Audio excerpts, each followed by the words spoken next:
கன்னியாகுமரி அருகே இருசக்கர வாகனங்களில் சாகசம் செய்து ரீல்ஸ் வெளியிட்ட 4 இளைஞர்களை போலீசார் கைது செய்தனர்.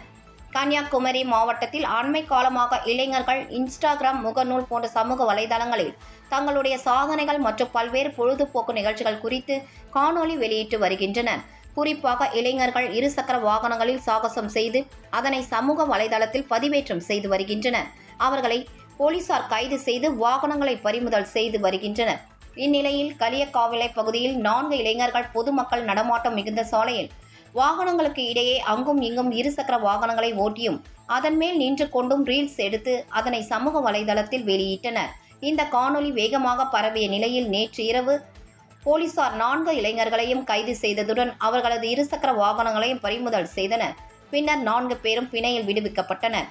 பொதுமக்களுக்கு இடையூறு ஏற்படுத்தும் வகையில் செயல்படுபவர்கள் மீது கடும் நடவடிக்கை எடுக்கப்படும் என்று மாவட்ட காவல் கண்காணிப்பாளர் ஸ்டாலின் எச்சரிக்கை விடுத்துள்ளார்.